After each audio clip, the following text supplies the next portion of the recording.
Hello viewers, let me start the second class, that is pharmacokinetics. Before I am going to teach, please subscribe, like and share my channel. Thank you. So let us start. The topic is pharmacokinetics.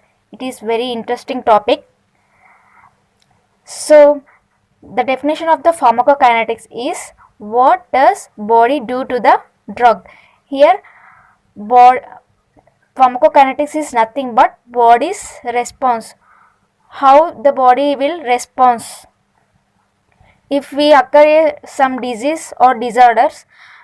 We take in the drug and it will shows its pharmacological action. That's response is nothing but pharmacokinetics. Our body is working to that certain drug or medicine is known as pharmacokinetics. Here kinetics means movement of a particle from one place to the another, nothing but kinetics.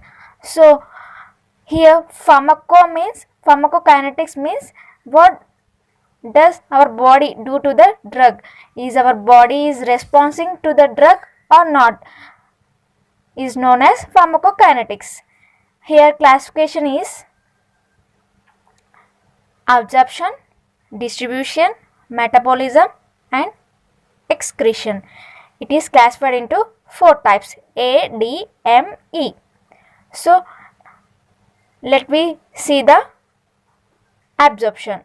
Here the definition of absorption is movement of drug from its site of administration into circulation. The movement of drug from its site of administration means either it is orally or parenteral or rectal form of administration and enters into the circulation and shows its pharmacological action. Here let me see, for example, if we take the drug in tablet form. So here tablet form means solid dosage form. Drug taken its site of administration means like oral. The tablets is in oral form, taken into the oral route, then it will gets into its absorption.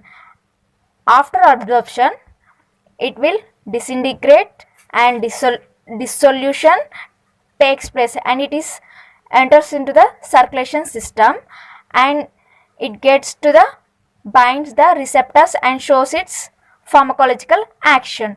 Either if it is in liquid dosage form like injections are we administered through IV, IM and subcutaneous route, then it is directly enters into the circulation. Here there is no need to the disintegration and dissolution part, only direct enters into the circulation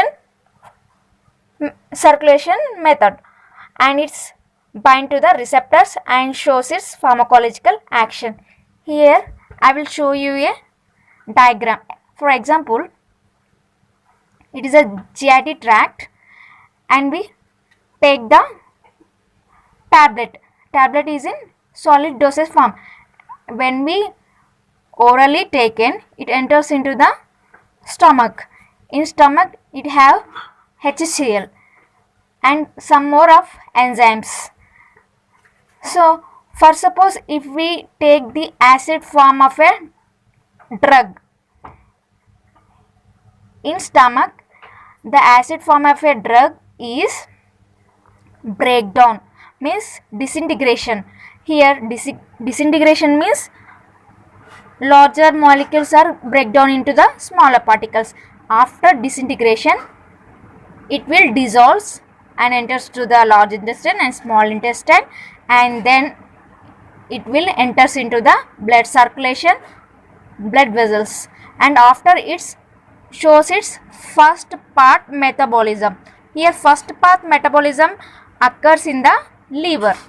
So after first part metabolism it shows its action, pharmacological action, then it cures the disease or disorder. Why we choose the drug?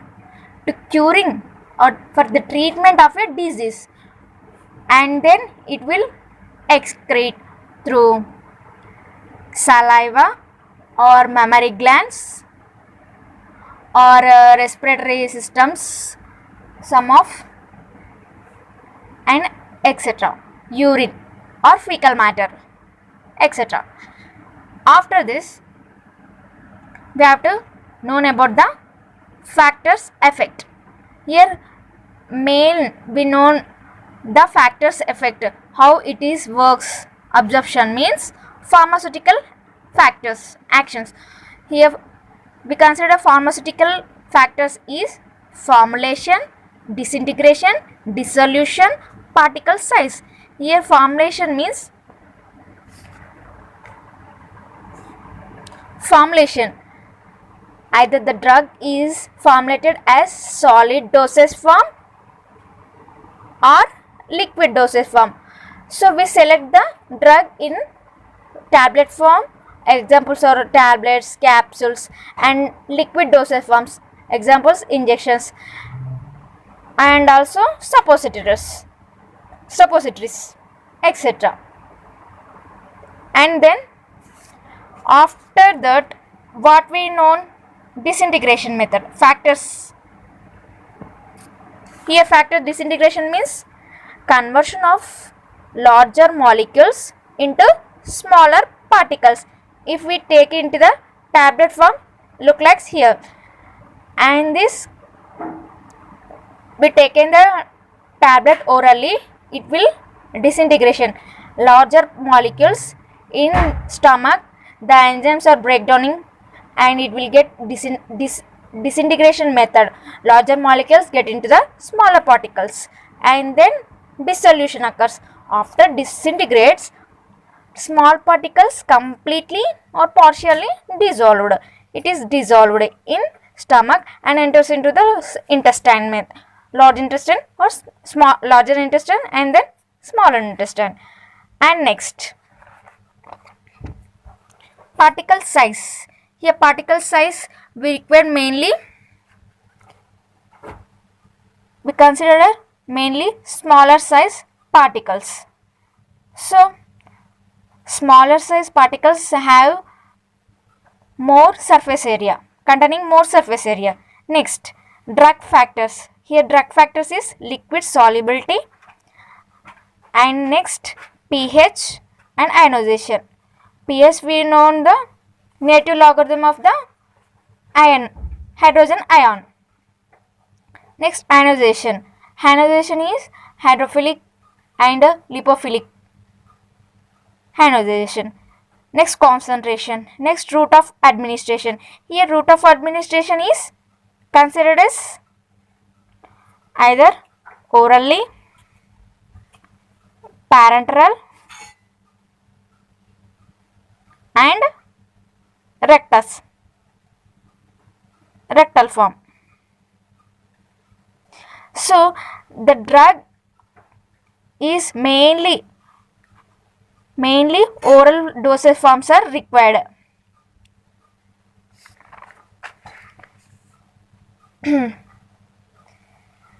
Here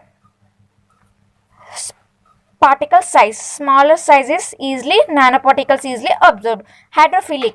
Here hydrophilic means water soluble drugs cross cell membranes. So it is easily cross the cell membrane. And lipophilic drugs. Lipophilic drugs soluble in lipid soluble drugs. It cross blood brain barrier, nothing but BBB. Next, pH. Here acidic drugs are soluble in stomach, and basic, nothing but alkaline substances of drugs are soluble in small intestine. Next, we will learn about the biological effects. The more biological effects is surface area, small intestine, and next gastric emptying time, and next disease and disorder. Next, first part metabolism. These are all the biological effects. Here surface area means smaller the particles, it have larger surface. Next, gastric emptying time. We choose all the drugs in most of in morning section. So gastric emptying time means here if we consider the drug in morning section, it will shows its action accurately than in afternoon section. Next, disease and disorder. If a drug is working or not, this is known as disorder. The treatment of the disease, either it is curing or not. We choose the biological effects. First part, metabolism. Here first part metabolism orally means first part metabolism occurs in the liver, or it is directly enters into the circulation. Next, bioavailability. Here bioavailability is variation in two different forms. If we consider the drug orally, incomplete absorption is occurs. If we consider the drug parenteral, through parenteral 100% absorption is occurs. Examples is IV and IM, and less than somewhat 70% is in subcutaneous. So here orally means fraction of administered drug that reaches systemic circulation in unchanged form. So in unchanged form it will occurs, not completely absorption here does not occurs. Here complete absorption occurs in parenteral route. This is the bioavailability. So thank you for your view.